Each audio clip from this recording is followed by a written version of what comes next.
Di tempat ini kami tidak melihat Yesus disiksa. Di tempat ini kami tidak melihat Yesus mati tergantung di kayu salib secara langsung.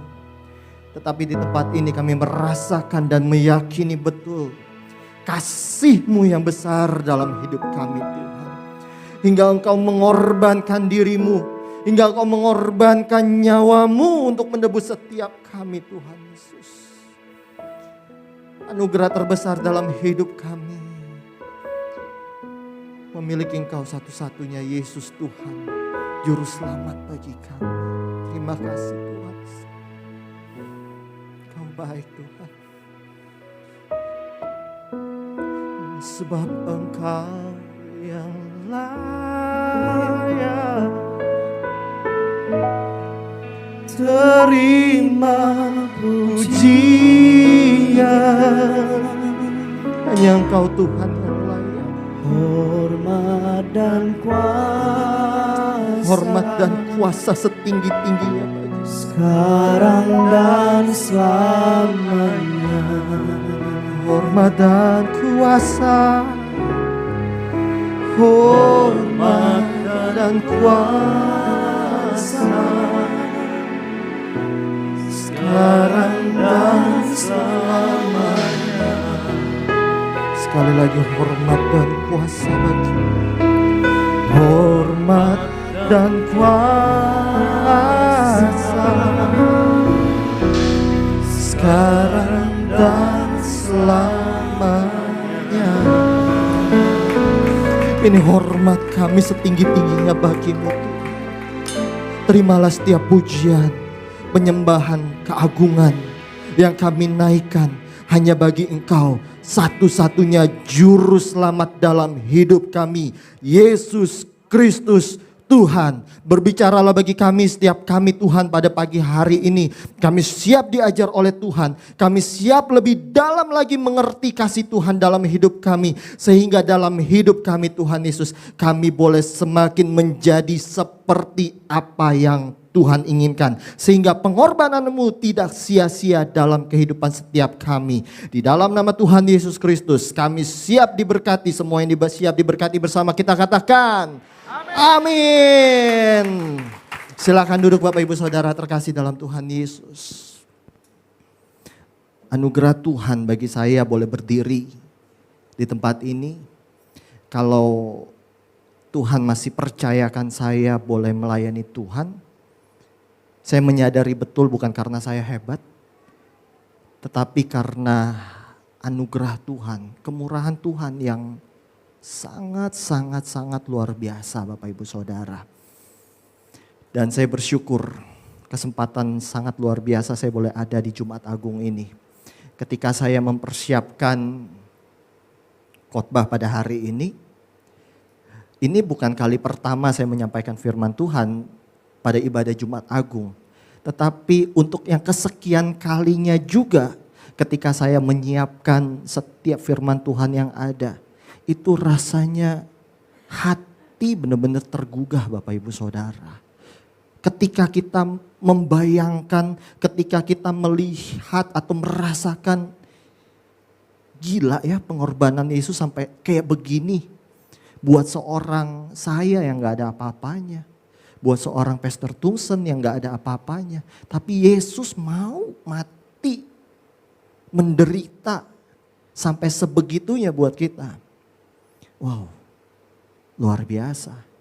Makanya hari ini saya mau bilang, kalau Ciriri ada, Pak Wong ada hari ini, itu Tuhan luar biasa baik dalam hidup kita, amin.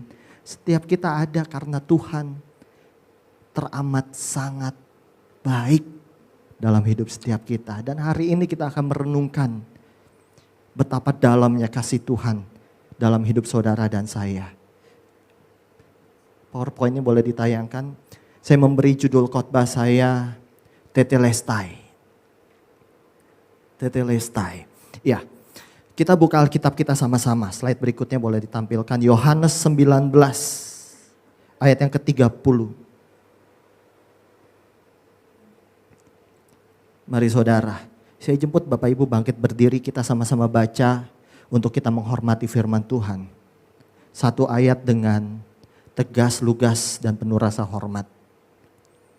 Kita baca Yohanes 19 ayat yang ke-32, 3.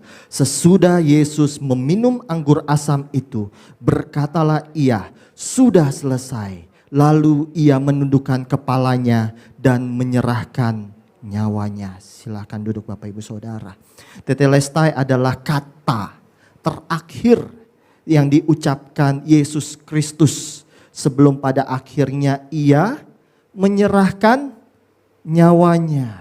Sebelum nafas terakhirnya, kata yang keluar ini adalah sudah selesai, atau yang dalam bahasa aslinya dikatakan tetelestai. Dan hari ini kita akan memahami lebih dalam apa maksud dari perkataan Yesus dan apa aplikasinya dan relevansinya dalam kehidupan setiap kita. Dalam waktu beberapa menit ke depan, saya rindu kita sama-sama menyimak betul-betul sehingga saudara pulang mendapatkan berkat yang luar biasa. Katakan amin. Bapak Ibu, slide berikutnya boleh ditampilkan. Saya akan mulai tentang, di belakang saya, ini adalah pasukan elit yang bangsa kita miliki. Sering dikenal istilahnya Kopassus. Nah, suatu kebanggaan kalau seorang TNI bisa masuk Kopassus, Komando Pasukan Khusus. Nah, ini nggak mudah Bapak Ibu Saudara untuk bisa masuk jadi anggota Kopassus. Seleksi awalnya mereka harus bisa lari sejauh 2,4 km dalam waktu 12 menit. Pak Tungsen bisa nggak? Harus bisa push up 40 kali dalam waktu 1 menit. Mungkin kalau push up-nya 40 kali, Pak Tungsen masih bisa, tapi sejam ya Pak ya. Tapi ini 1 menit, harus bisa push up sampai 40 kali. Ini seleksi awalnya nih, baru seleksi awalnya. Setelah sudah lolos seleksi awal ini, pelatihannya dia akan masuk namanya tahap basis. Tahap basis ini mereka akan dilatih di tempat sedemikian rupa, belajar tentang penundukan diri, belajar kerendahan hati, dan juga belajar tentang strategi dan lain sebagainya. Itu di tahap basis. Setelah lewat tahap basis, mereka akan masuk lagi namanya tahap hutan gunung. Apa itu hutan gunung? Mereka akan dilepasin di sebuah hutan gunung. Nah, mereka itu harus bisa bertahan hidup di sana. Harus bisa survive di sana. Makanan seadanya, makanan seperlunya. Nah, yang menarik ya, ketika sudah melewati tahap basis gunung ini, mereka harus berjalan. Mereka harus berjalan kaki, itu dari Lembang. Bayangin ya Bapak Ibu, dari Lembang mereka harus jalan kaki sampai ke Cilacap. Dan harus bawa beban yang banyak, tasnya, bawa senjatanya, bawa peluru lengkap. Mereka harus jalan kaki sejauh itu. Setelah udah lolos itu, apakah sudah selesai? Belum. Ada tahapan ketiga. Tahapan ketiga itu namanya tahapan rawa laut. Mereka juga sama belajar bagaimana survive. Tapi bukan di hutan, bukan di gunung, bukan di daratan, tapi di laut. Di air mereka dilepasin. Gimana caranya mereka bisa bertahan hidup.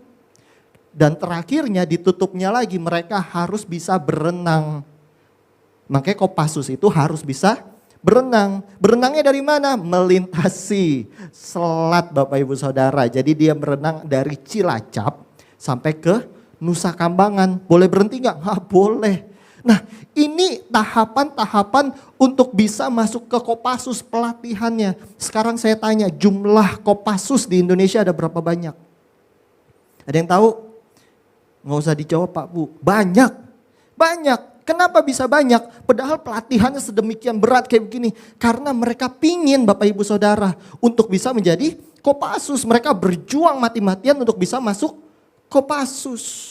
Sekalipun mereka tahu tantangannya berat. Tantangannya luar biasa sulit, nggak gampang. Tapi mereka mau. Slide berikutnya. Sehingga dari Kopassus ini muncullah ada beberapa nama yang luar biasa. Saya mencatat ada 3 orang di sini. Yang pertama ini Pratu Suparlan. Ini yang paling atas. Di tahun 75. Di Di tahun 75 Pratu Suparlan ini mendapat satu operasi tugas. Tetapi ternyata dalam operasi tugasnya dia ketika diterjunkan di Timur Timur saat itu, rombongannya itu habis dihabisi oleh Fretilin saat itu. Nah dalam kondisi demikian, Pratu Suparlan apakah kabur? Dia berhasil selamat sebetulnya. Apakah dengan berhasil selamat bisa pulang sebetulnya? Tapi apakah dia kabur? Enggak. Dia selesaikan misinya. Cuma modalnya apa? Cuma modal sebilah pisau. Cuma pakai satu pisau, dia tetap nekat, dia terobos pasukan musuh saat itu. Dia habisi semuanya. Sekalipun dia pun juga akhirnya habis juga.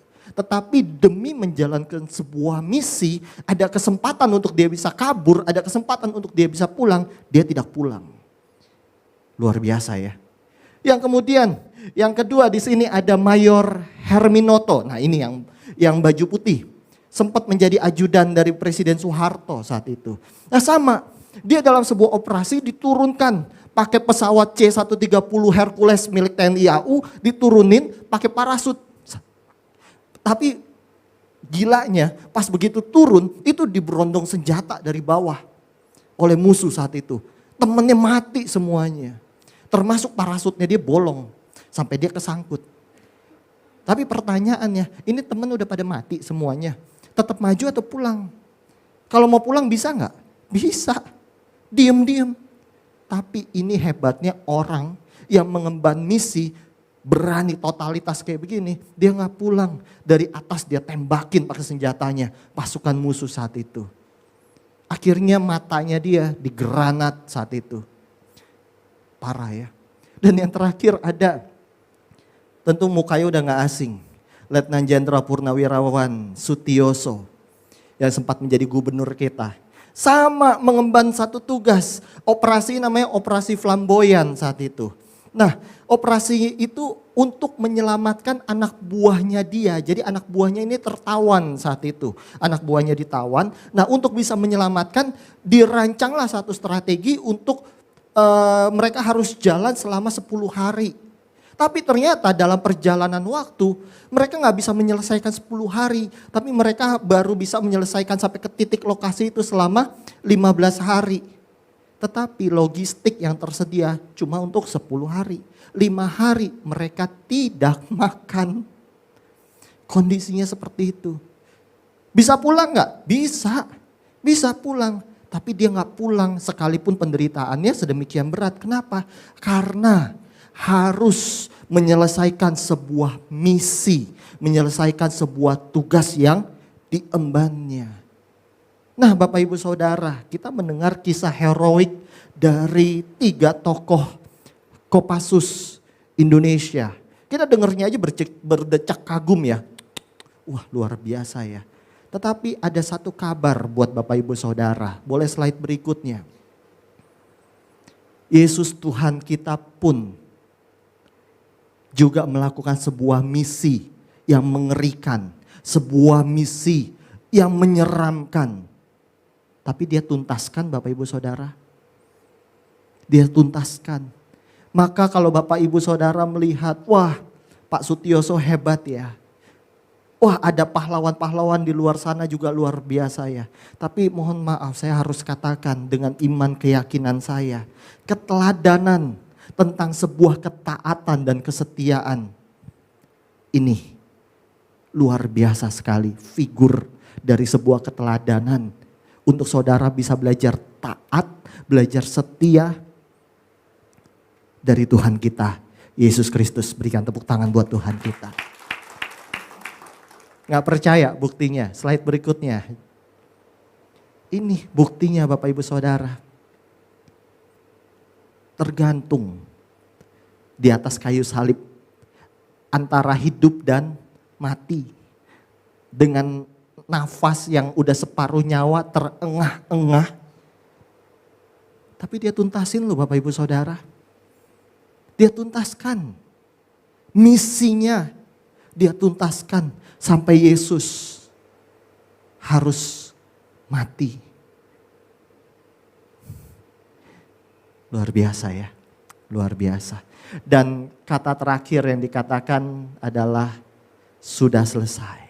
atau tetelestai. Ini adalah perkataan terakhir yang diucap dari Tuhan kita Yesus Kristus yang menjadi penanda dari berakhirnya misi Yesus Kristus ada di dunia ini. Sudah selesai.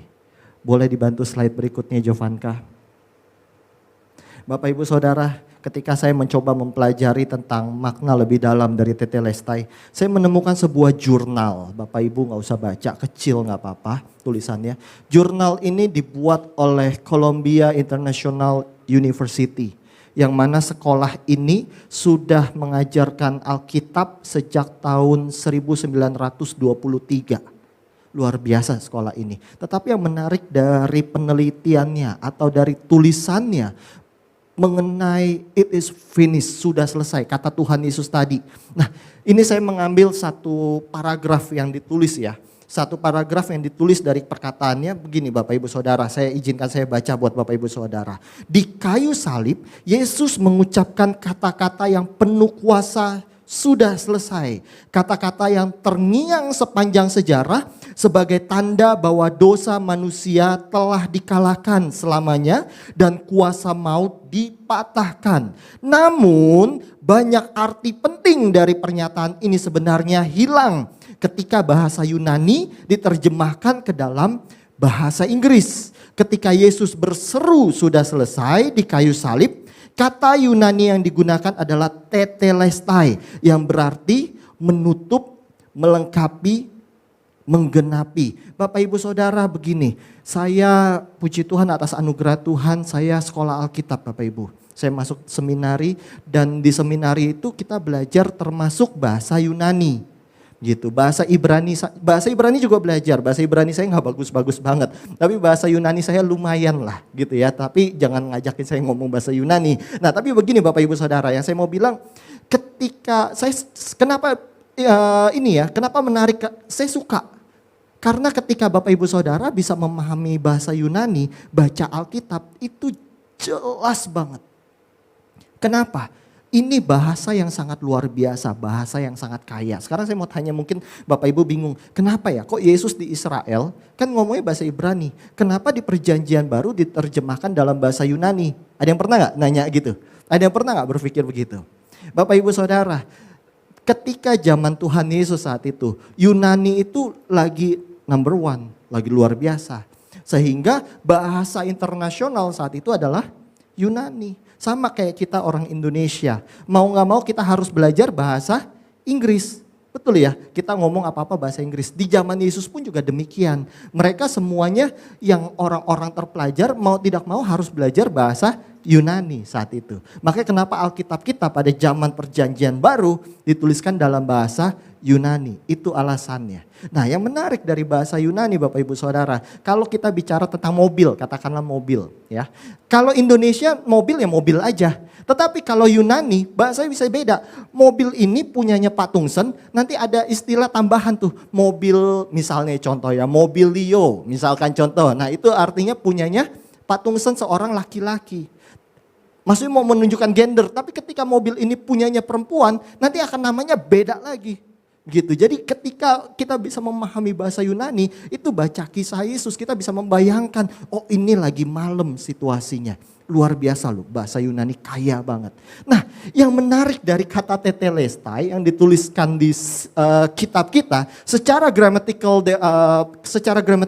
kata tetelestai itu pakai istilah perfect tense, sempurna sekali. Kenapa? Dan itu dikatakan jarang. Ini kata-kata jurnal penelitiannya ya. Kenapa? Karena di perkataan tetelestai itu mengandung dua kombinasi. Yang pertama itu adalah present tense dan yang satunya lagi aorist tense. Maksudnya gimana Bapak Ibu Saudara? Jadi ternyata perkataan tetelestai sudah selesai itu punya makna pengertian. Yesus bilang itu sudah selesai di zaman itu. Zaman dulu tuh saat itu, berarti dengan kata Yesus mau bilang begini, Bapa saya sudah selesai, sudah tuntas tugas saya. Penggenapan nubuatan nabi-nabi di perjanjian lama sudah saya bereskan saat itu. Tetapi pengertian dari tetelestai sudah selesai itu juga berlaku present tense hingga saat ini.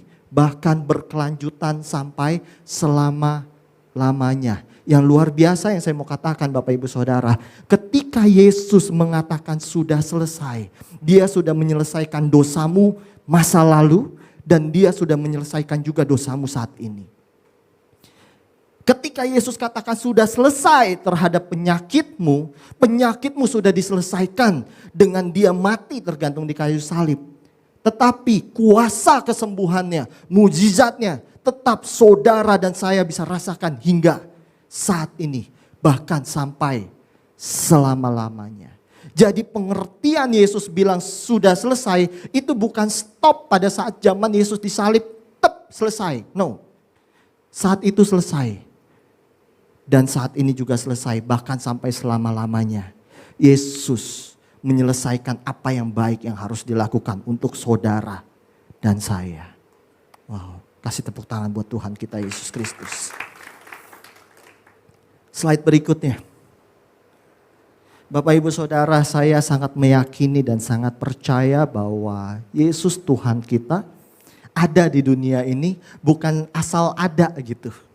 Bukan sekedar buat menu-menuhin bumi Bapak Ibu Saudara.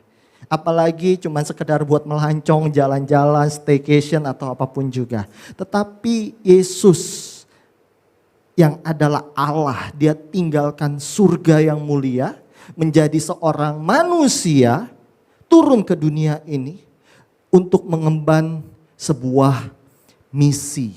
Ini yang tadi saya katakan, sebuah misi. Firman Tuhan dalam Yohanes 10 ayat yang ke-10 mengatakan, pencuri datang hanya untuk mencuri dan membunuh dan membinasakan. Tapi kata Yesus, aku datang supaya mereka mempunyai hidup dan mempunyainya dalam segala kelimpahan. Bapak Ibu Saudara, saya mau katakan begini, kalau iblis berusaha untuk mengambil segala sesuatu dalam hidupmu. Iblis berusaha mengambil sukacitamu. Iblis berusaha mengambil kebahagiaanmu. Iblis berusaha mengambil keharmonisan rumah tanggamu. Iblis berusaha mengambil kesehatanmu. Tetapi berbeda dan sangat berbeda dengan Tuhan kita Yesus Kristus. Kehadirannya di dunia ini bukan untuk mengambil atau menghilangkan sesuatu yang baik dalam dirimu. Melainkan ia memberikan sesuatu untuk kita. Dan firman Tuhan Yesus katakan dalam Yohanes 10 ayat yang ke-10. Aku datang supaya mereka mempunyai hidup. Yesus datang untuk saudara dan saya punya hidup. Yesus datang untuk Cijeni punya hidup. Budiana punya hidup. Untuk kita semua punya hidup. Tapi yang menarik di sini dikatakan hidup dengan segala kelimpahan. Pak, Bu, saya nggak tahu Bapak Ibu punya pemikiran yang sama saya atau enggak. Pengertian kelimpahan, ada yang berpikir, oh berarti kita bicara bergelimang harta dong. Wah, kita berarti bicara jadi orang sukses dong. Kan janji Yesus memberikan kita hidup yang berkelimpahan. Pak, Bu, mohon maaf, saya harus katakan sesuatu. Makna dari kelimpahan yang dituliskan bahasa aslinya itu perison. Itu kehidupan di level yang tertinggi. Untuk bisa mencapai kehidupan di level tertinggi itu pengertiannya apakah jabatanmu tinggi dulu baru bisa sampai di kehidupan yang tinggi? Apakah status sosialmu harus diangkat tinggi dulu baru kita ada di level kehidupan tertinggi? Bukan Bapak Ibu Saudara, ini luar biasa. Yesus janjikan saudara dan saya memiliki hidup di level tertinggi. Apa itu hidup level tertinggi? Hidup yang kekal. Amin. Ini loh janji Bapak Ibu Saudara dari Yesus buat setiap kita. Dia datang memberikan saudara hidup. Bukan sekedar hidup. Tapi kita beroleh hidup yang kekal. Amin. Slide berikutnya Jovanka. Nah Bapak Ibu Saudara kalau mau nanya apa sih misi Yesus? Inilah misi Yesus. Ini misi Yesus. Jelas sekali. Yohanes pasal yang ketiga ayat yang ke-16 dan 17. Biasa kita baca ayat 16 doang ya.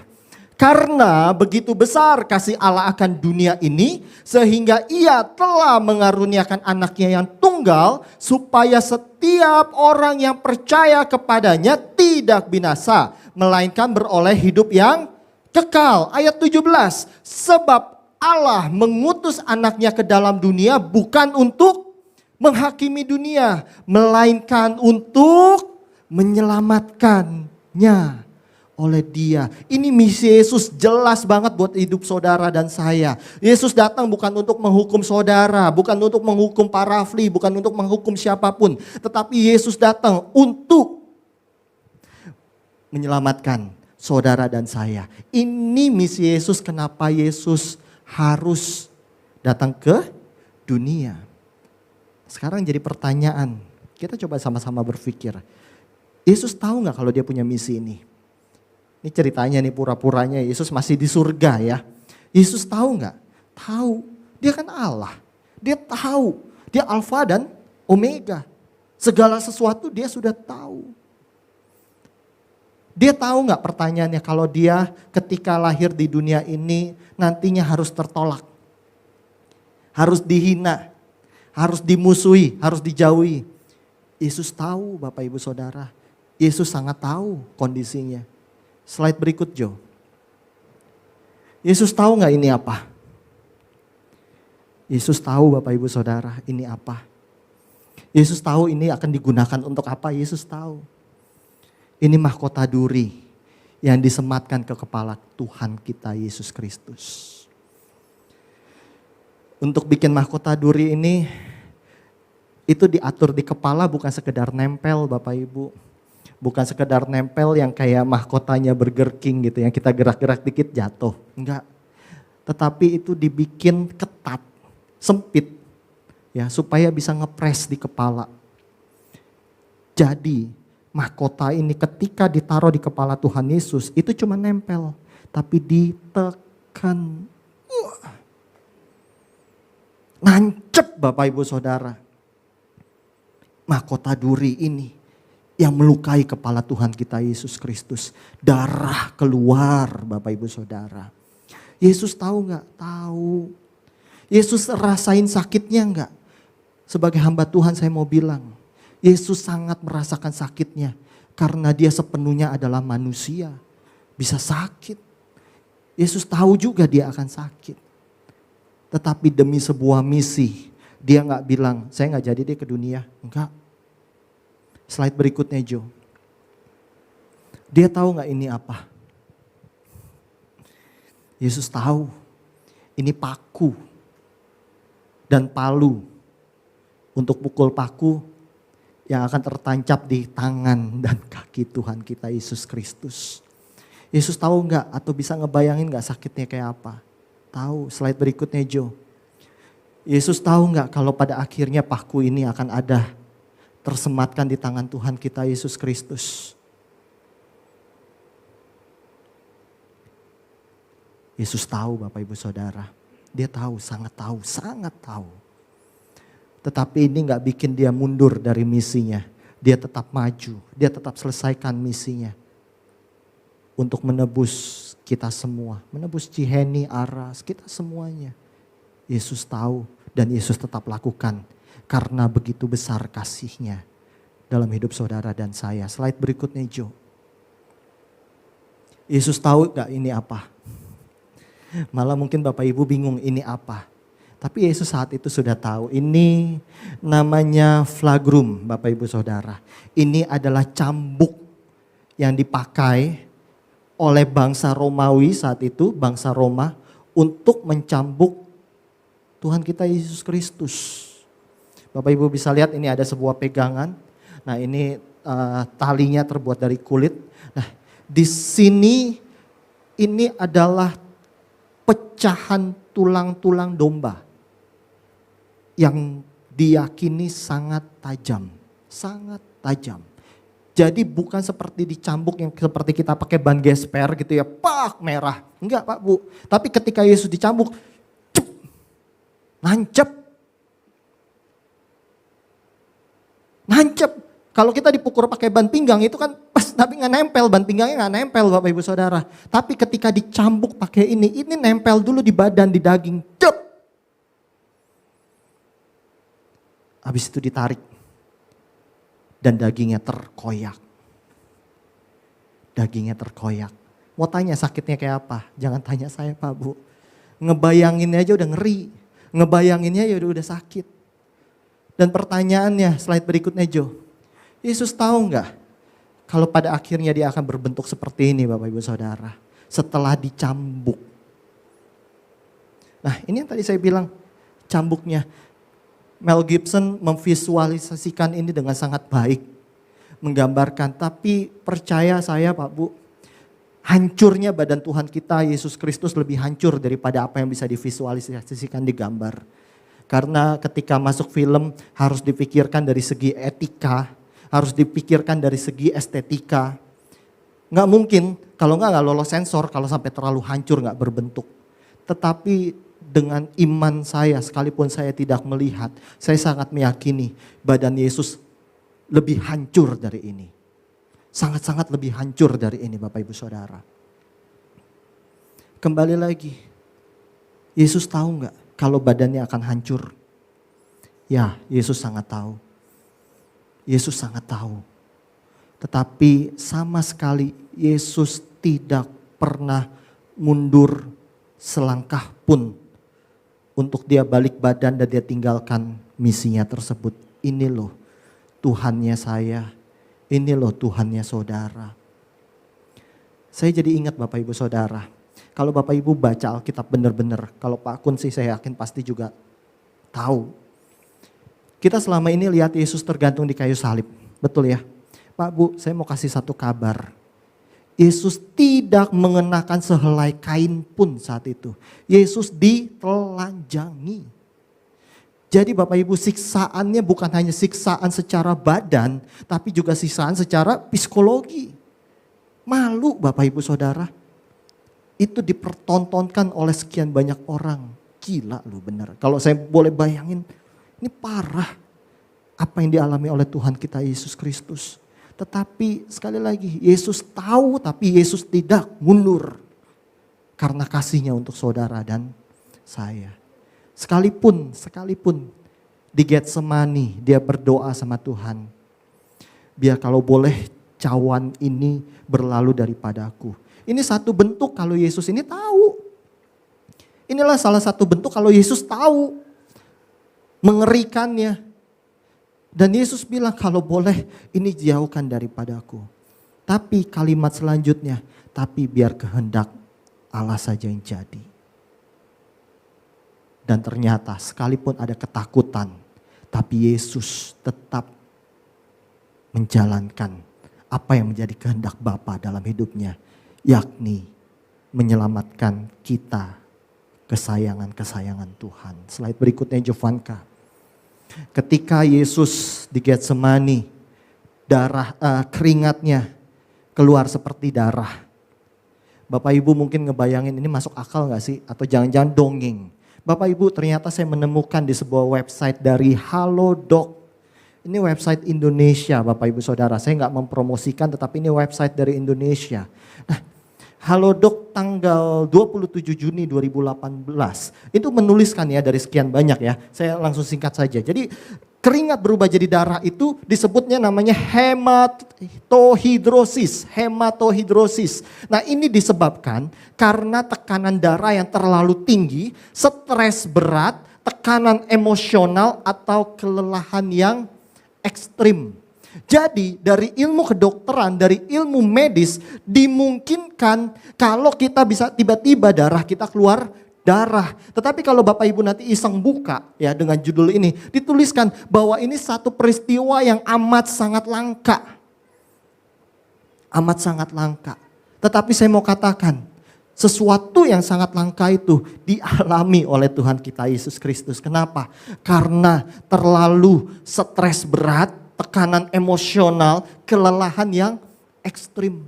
Saking takutnya Bapak Ibu Saudara, keringatnya keluar menjadi darah. Wow, luar biasa ya Tuhan kita ya. Makanya saya gak habis pikir Bapak Ibu Saudara. Kalau Yesus yang sudah berkorban buat saudara dan saya, tapi kita masih males-malesan. Kalau teman-teman tim pengerja LOC masih bisa melayani Tuhan hari ini, kehormatan loh bagi kita. Lakukan tugas kita sebaik mungkin. Kalau Bapak Ibu Saudara masih ada kesempatan datang ke gereja, datanglah ke gereja. Masa sama Tuhan juga kita masih suka hitung-hitungan. Yesus sudah mati-matian buat kita. Sudah habis-habisan buat kita. Makanya saya ingat betul kita pernah melewati masa-masa krisis ya Pak Kun ya. Tetapi Pak Kun saya ingat betul sebagai gembala saya, Bapak rohani saya. Beliau katakan walaupun berdarah-darah ya kita tetap lakukan buat Tuhan kita. Kenapa? Karena Yesus sudah berdarah duluan ya Pak buat kita. Walaupun berdarah-darah Bapak Ibu Saudara. Kita lakukan yang terbaik apa yang bisa kita lakukan. Slide berikutnya Jovanka. Bapak Ibu Saudara, inilah bukti dari ketaatan dan kesetiaan Tuhan kita. Sekalipun dia tahu pada akhirnya dia harus mati tergantung seperti ini. Sekalipun dia tahu lambungnya akan ditikam. Sekalipun dia tahu ketika dicambuk badannya akan terkoyak hancur. Sekalipun dia tahu kepalanya akan mengalami sakit yang sangat luar biasa akibat mahkota duri Bapak Ibu Saudara. Tetapi firman Tuhan sangat indah. Filipi pasal yang kedua ayat yang ke-8. Dan dalam keadaan sebagai manusia ia telah merendahkan dirinya dan taat sampai mati. Bahkan sampai mati di kayu salib. Jadi Yesus untuk melakukan misinya itu gak setengah mateng Bapak Ibu Saudara. Betul-betul sampai mateng, sampai selesai dilakukannya untuk saudara dan saya. Luar biasa ya. Hari ini kita hanya merenungkan kok tentang pengorbanan Tuhan kita Yesus Kristus. Slide berikutnya Jovanka. Sekarang pertanyaannya apa refleksinya untuk kita? Apakah kita sudah menghargai karya penyelamatan dari Tuhan kita Yesus Kristus? Saya percaya kalau engkau melayani Tuhan itu adalah bentuk dari engkau mengasihi Tuhan. Tetapi kalau engkau gak berdiri di atas mimbar ini bukan berarti kita tidak menghargai salib Bapak Ibu Saudara. Tapi saya percaya dengan ketekunan kita di hadapan Tuhan, dengan kesetiaan kita di hadapan Tuhan, itu adalah sebuah refleksi dari ketaatan kita, kesetiaan kita dan bagaimana kita memandang pengorbanan Tuhan kita Yesus Kristus. Tetapi Bapak Ibu Saudara, yang harus saudara kejar bukan keselamatan. Sekali lagi, kita sudah selesai. Tuhan Yesus sudah selesaikan menebus dosa saudara dan saya. Dia sudah selesaikan semuanya. Dan keselamatan sudah ada di tangan kita Bapak Ibu Saudara. Jadi Bapak Ibu sudah tidak perlu repot-repot ke sana kemari mengejar keselamatan. Tetapi yang harus kita lakukan adalah mengerjakan keselamatan kita semua. Esensi dari orang beragama itu adalah semuanya mencari selamat. Demi dia bisa mencapai surga, ada yang mempercayai, oh saya bisa masuk surga kalau saya memberikan amal yang banyak. Ada juga yang mempercayai kalau saya ke surga itu kalau saya melakukan kebaikan, kebajikan dan lain sebagainya. Tapi ada juga yang meyakini saya bisa sampai ke surga kalau saya ngebunuh orang. Ada juga yang meyakini itu. Itulah esensi dari yang namanya beragama. Tetapi Bapak Ibu Saudara, saya harus katakan sebagai hamba Allah. Saudara dan saya adalah orang-orang yang sudah diselamatkan. Itu misi Tuhan Yesus bagi setiap kita. Kalau Bapak Ibu tadi lihat bagaimana badan Tuhan Yesus hancur, darah Tuhan Yesus. Jangan Bapak Ibu cuma berpikir, tetapi sadari itu dilakukan Tuhan Yesus untuk menyelamatkan saudara dan saya.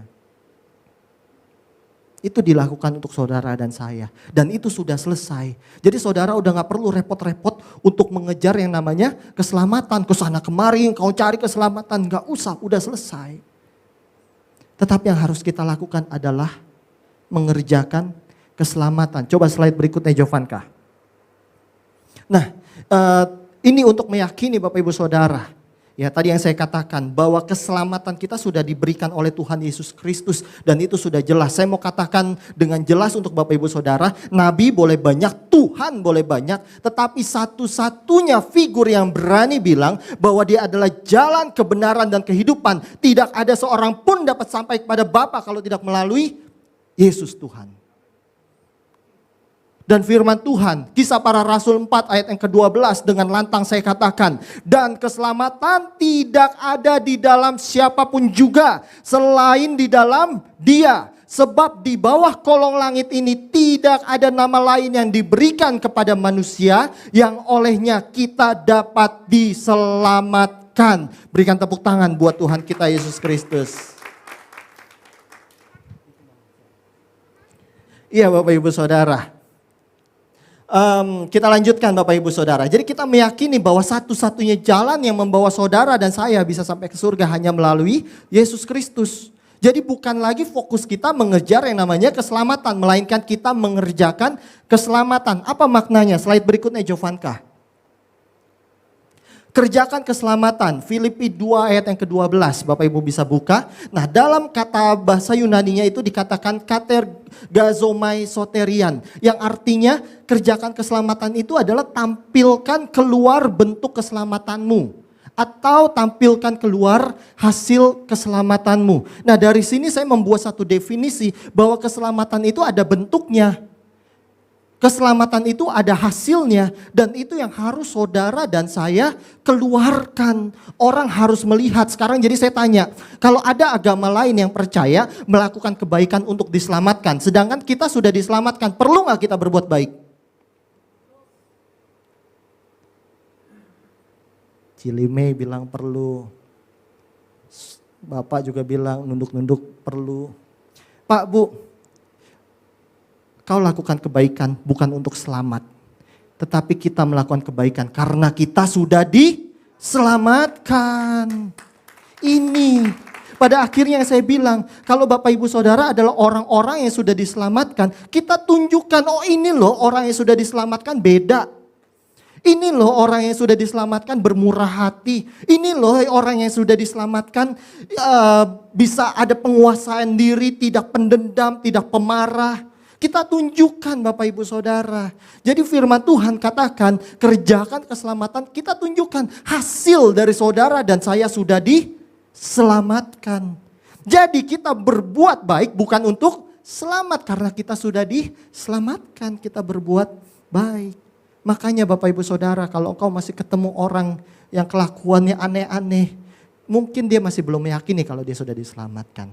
Tetapi saya percaya jemaat GBI Light of the City mengerti dengan baik dan benar kalau dirinya sudah diselamatkan dan dia tahu harus mengerjakan keselamatan dalam hidup kita. Amin Bapak Ibu Saudara.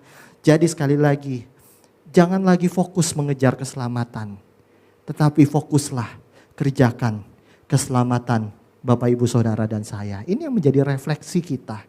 Pengorbanan Yesus, tadi kita lihat darahnya, penderitaannya semuanya. Tetapi inilah aplikasinya. Yesus mati, Yesus menderita. Gak akan jadi sesuatu yang istimewa kalau saudara tidak pernah menghargai dan meyakini keselamatan itu. Jadi saya rindu Bapak Ibu, kita semua pulang, keluar dari tempat ini. Kita bukan sekedar orang yang cuma ngomong saya sudah selamat. Tapi kita menjadi orang-orang yang berani, yang mau mengerjakan keselamatan kita. Ini misi kita. Tantangannya ada nggak? Ada pasti, tantangannya ada. Tapi saya mau bilang begini, engkau untuk selamat itu gratis. Tetapi untuk engkau mengerjakan keselamatan ini ada harga yang mahal yang harus saudara dan saya bayar. Ketika engkau ditampar pipi kiri, berani gak kasih pipi kanan buat orang itu? Kita baru diomongin orang aja udah panas. Baru dijelek-jelekin orang aja rasanya kalau bisa kita tabuk, kita tabuk. Pak Bu, ada harga yang harus dibayar. Berat, sangat berat. Tetapi kalau Yesus pun tahu misinya dia, penderitaan yang harus dihadapi, Yesus tidak mundur sejengkal pun. Saya mau Bapak Ibu Saudara, kita jemaat GBI Light of the City, kita tahu misi kita untuk mengerjakan bagian kita, mengerjakan keselamatan kita. Jangan sampai mundur, setengah langkah pun jangan sampai mundur. Apalagi sampai akhirnya kita balik arah dan meninggalkan Yesus Kristus. Buat saya itu sebuah kerugian yang amat sangat besar. Kerugian yang amat sangat besar. Slide berikutnya Jovanka. Sebab kamu telah dibeli dan harganya telah lunas dibayar. Karena itu muliakanlah Allah dengan tubuhmu. Ini inti dari firman Tuhan yang mau saya bagikan hari ini.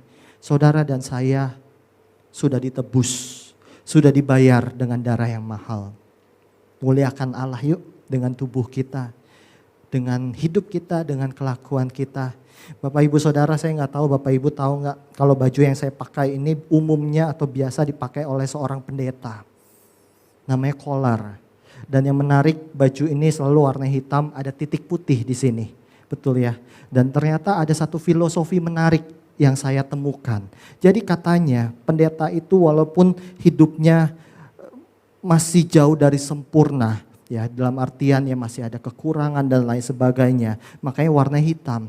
Tetapi di bagian sini putih itu untuk mengingatkan apa? Mulut dari seorang pendeta harus ngomong tuh yang benar, harus ngomong yang sejalan dengan firman Tuhan. Nah ini mengingatkan setiap kita. Saya percaya ini bukan hanya untuk pendeta, tetapi saudara dan saya, kita semua kan hamba-hamba Tuhan. Cuma beda fungsi dan tugasnya. Saya sama Pak Kun mungkin berdiri di sini, tapi Bapak Ibu Saudara yang bantu angkat-angkat bangku itu juga hamba Tuhan. Dan saya mau katakan upah kita sama. Saudara yang di mimbar maupun yang di belakang mimbar, upah kita sama. Tapi bukan cuma mikirin upahnya, kewajiban kita juga harus sama.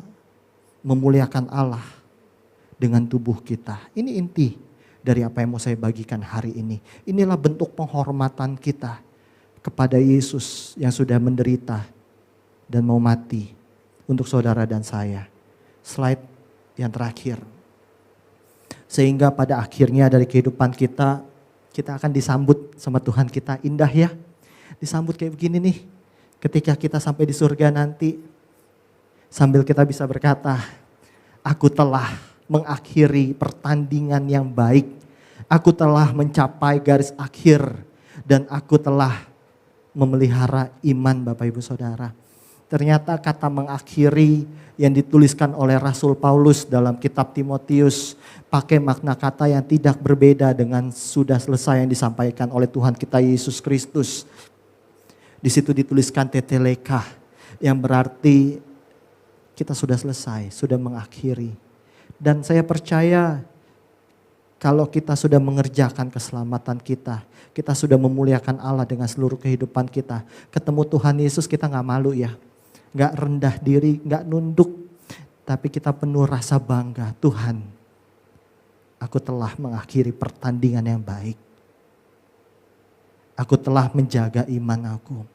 Aku telah mempermuliakan Engkau dan saya rindu.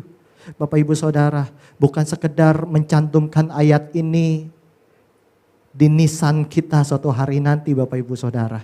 Tetapi saya betul-betul rindu ketika Tuhan datang buat setiap kita. Kapanpun saya nggak tahu. Mungkin malam ini, mungkin besok, mungkin kapan. Ketika dia jemput saya bisa bilang, Tuhan aku telah mengakhiri pertandingan yang baik. Sudah selesai. Dijemput sama Tuhan, digandeng sama Tuhan, kan indah banget ya Bapak Ibu. Sehingga kita gak ngerasa kayak orang gak tahu diri yang Yesus sudah mati buat kita, tapi kita hidup seenak-enaknya. Yesus sudah mati buat kita, kita masih suka hitung-hitungan sama Tuhan, kita masih suka males-malesan sama Tuhan. Tetapi Bapak Ibu Saudara, pelajaran hari ini, sekalipun tantangan ada, sekalipun Yesus tahu penderitaan ada, kita pun juga tahu ke depan kita akan menghadapi mungkin banyak penderitaan dan lain sebagainya. Tetapi jangan pernah membuat saudara dan saya mundur sejengkal pun. Pada akhirnya kita meninggalkan Yesus Kristus. Kalau Yesus memulai, melakukan dan menyelesaikan dengan baik misinya. Saya rindu saudara dan saya, kita pun juga sama. Kita lakukan misi kita. Dan kita selesaikan dengan baik. Sehingga betul-betul pada akhirnya kita bilang, aku telah mengakhiri pertandingan yang baik. Aku telah mencapai garis akhir dan aku telah memelihara iman. Amin Bapak Ibu Saudara. Telah kulihat kebaikan-Mu yang tak pernah habis di hidupku. Ku berjuang sampai akhirnya Kau dapati aku tetap setia. Telah kulihat kebaikan-Mu yang tak pernah habis di hidupku, dan aku berjuang sampai akhirnya, dan Kau dapati aku tetap setia. Mari naikkan pujian-Mu, katakan sama Tuhan, selidiki aku, selidiki aku, lihat hati kami Tuhan, lihat hatiku, apakah ku sungguh mengasihi-Mu, Yesus. Kau yang maha tahu, yang maha tahu dan menilai hidup. Tidakkah ada yang bisa kami sembunyikan daripada-Mu? Tersembunyi bagiku. Telah kulihat kebaikan-Mu yang tak pernah habis di hidup. Biar pujian ini jadi janji setiap kita. Berjuang sampai akhirnya, Kau dapati aku. Saya rindu umat Tuhan saja naikkan pujian ini. Telah kulihat kebaikan-Mu yang tak pernah habis di hidupku. Ku berjuang sampai akhirnya, Kau dapati aku tetap setia. Telah kulihat